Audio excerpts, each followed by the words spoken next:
Hi everyone, বোনের বিয়ের পুরো ভ্লগ নিয়ে চলে আসলাম। তোমাদের তো বলেছিলাম 14ই আগস্ট বোনের বিয়ে। তো আইবুড়ো ভাত থেকে বিয়ে অবধি কী করলাম চলো তোমাদেরকে দেখাই। আইবুড়ো ভাতের দিন তো আমার যেতে লেট হয়ে গিয়েছিল, আর অনেক কিছুই তো রান্না হয়েছিল এখানে।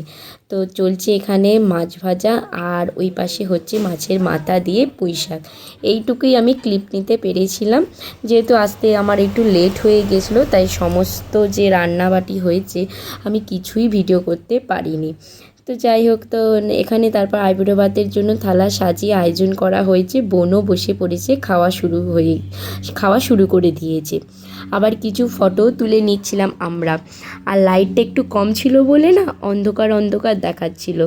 তো তারপর তো চলে এলাম বিয়ের দিন সকালবেলা। সকাল সকাল উঠে স্নান সেরে পুরো রেডি হয়ে নিয়েছিলাম তাড়াতাড়ি করে, যেহেতু আমার মেয়ে ছোট, তাই তো তাড়াতাড়ি করে সব কিছু করতেই হবে আমাকে। আর একটা কথা না, ছেলে ও মেয়ের বিয়ে কিন্তু একই বাড়ি থেকেই হচ্ছে। তো আমরা বোনেরা মিলে ঠিক করেছি, বোন গায়ে হলুদে হলুদ লাল শাড়ি পরবে, আর আমরা সবাই সাদা লাল শাড়ি পরবো, একটু অন্যরকম। বোন কিন্তু সকালের দিকে না না সাদা লাল শাড়ি পরে ফটোশ্যুটের জন্য চলে গিয়েছিল। আর এটা হলো বিয়ের মণ্ডপ, আর এখানেই কিন্তু বিয়েটা হবে। আর একটু পাশে বোন যেই জায়গাটায় দাঁড়িয়ে রয়েছে সেইখানে কিন্তু হলদির জন্য করা হয়েছে। আর একটাই ভুল হয়েছে, প্যান্ডেলওয়ালারা কিন্তু পিছনে হলদি লেখা বোর্ডটাই কিন্তু দেয়নি। যাই হোক, তো বোন তো এখানে হলদি লুকে রেডি হয়ে গেছে, আর খুব মিষ্টি লাগছে ওকে। ওর তো একটা ফুল লুক নিয়ে নিচ্ছিলাম, আর তারপর তো আমারও একটা ফুল লুক তুলে দিতে বলছিলাম, কেমন লাগছে কিন্তু জানিও আমাকে। তারপর আমরা সবাই মিলে কিছু ফটো তুলে নিচ্ছিলাম। আমাদের সবার ফটো তোলা হয়ে যেতে আমার মেয়েকে নিয়ে কিছু সুন্দর সুন্দর ফটো তুলে নিচ্ছিলাম। আমার মেয়েকেও না সাদা লাল লেহেঙ্গা পরিয়ে দিয়েছিলাম। এই লেহেঙ্গাটা না কিন্তু আমি ওর অন্নপ্রাশনের সময় কিনেছিলাম। আমি না, আসলে ওর বাবা কিন্তু ওর অন্নপ্রাশনের সময় এই লেহেঙ্গাটা কিনেছিল। তো এই লেহেঙ্গাটাই কিন্তু আমি ওকে পরিয়েছিলাম। তখন কিন্তু এই লেহেঙ্গাটা না খুব বড় ছিল, আর এখন কিন্তু ওর মাপের মাপ, মানে ওর সাইজেরই ঠিকঠাক হয়েছে এই লেহেঙ্গাটা।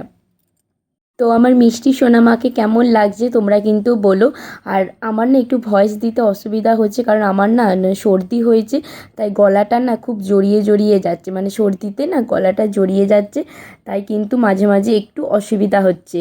তো তারপর তো এদিকে বোন আর নীল দুজনেই কিন্তু ফটোশ্যুট চলছে।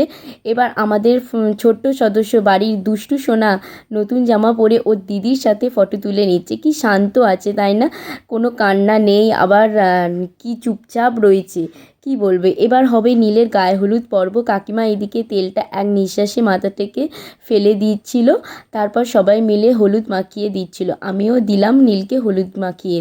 যেহেতু আমাদের কালা ওষুধ, তো তাই জন্য তো আমি এও হতে পারিনি। তো যাই হোক, কী আর করবো। তারপর তো নীলের স্নান করা হয়ে যেতে বোনের গায়ে হলুদ পর্ব শুরু হয়েছে। ফটোশ্যুট চলছিল, তারপর গায়ে হলুদ হয়ে যেতে স্নান করাতে চলে গিয়েছিল। আমি তো যাইনি, যেহেতু মেয়েকে খাওয়াতে হবে, আর বেলাও হয়ে গেছে অনেকটাই। মেয়ে বায়না করছিল বলে তাই আমি যেতে পারি না। আর আমাদের বাড়ি থেকে না স্নান করানো যেখানে হয় পুকুরটায়, সেটা কিন্তু একটু দূরেই, তাই আমি যেতে পারিনি মেয়ের জন্যই। তাই তাই কোনো ভিডিও করতে পারিনি। তারপর সন্ধ্যাবেলায় রেডি হয়ে চলে এসেছি। প্রথমে তো কিছু ফটো তুলে নিচ্ছিলাম। এদিকে মেয়েকে নিয়ে বাইরে এসে দেখি, বাইরের দিকে এসে না একটু মেয়েকে নিয়ে দাঁড়িয়েছিলাম, ওকে একটু গোল গোল করে আবার একটু আমি ঘুরতে বলছিলাম, যাতে একটু ছবি ফবি তোলে। তো তারপর তো দেখি বর এখানে এসে ছাদনাতলায় দাঁড়িয়ে আছে। কাকিমা বরণ করা শুরু করে দিয়েছে। আর এদিকে আমার মেয়েকে কি করছে দেখো, মাথা থেকে হেয়ার ব্যান্ড খুলে ফেলেছে। বৃষ্টি পড়ছে কিন্তু খুব গরম রয়েছে, তাই মেয়ে কিচ্ছু রাখেনি। এদিকে এবার বোনকে নিয়ে আসছে, 7 পাক ঘোরানো হচ্ছে। আমরা তো বেশ খুব ভালোই মজা করেছি, একদম হৈ হৈ করে আনন্দ করেছি বোনের বিয়েতে। যেটা চেয়েছিলাম সেটাই হয়েছে। তারপর তো মালা বদল হচ্ছিল, মালা বদল হয়ে যেতে বিয়ের আসরে বসে পড়েছে। ফাইনালি লাস্টে এবার সিঁদুরদান হয়ে গেল। আর ওদের বিয়েটা না লাভ ম্যারেজ, ওদের 8 বছরের ভালোবাসা পূর্ণতা পেল। ভালো থাকুক দুজনে, এটাই চাই। আর বিয়ে হয়ে যেতে সবাই মিলে বসেছিলাম, ফটো তুলে নিচ্ছিলাম কিছু। তো তারপর তো আমরা প্ল্যান করেছিলাম ওদেরকে ঝাড়ু, তারপর লাঠি, তারপর হাতা, খুন্তি, গামলা বালতি টুল তারপর আরও অনেক কিছু দেব। বেশ মজাই লাগছিল।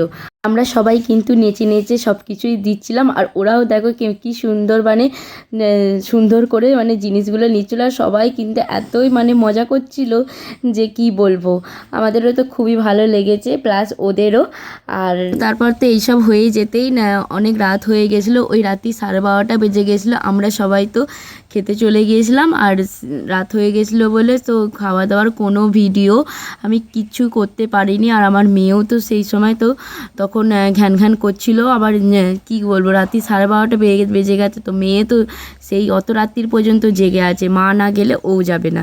তো আমার বোনের বিয়ের পুরো ভ্লগ তোমাদের কেমন লাগলো অবশ্যই জানিও। ভিডিওটি ভালো লাগলে আমার চ্যানেলটি সাবস্ক্রাইব করে দেবে এবং পাশে থাকা বেল আইকনটি ক্লিক করে দেবে, যাতে আমি ভিডিও চাইলে ভিডিওটি তোমাদের কাছে তাড়াতাড়ি পৌঁছে যায়।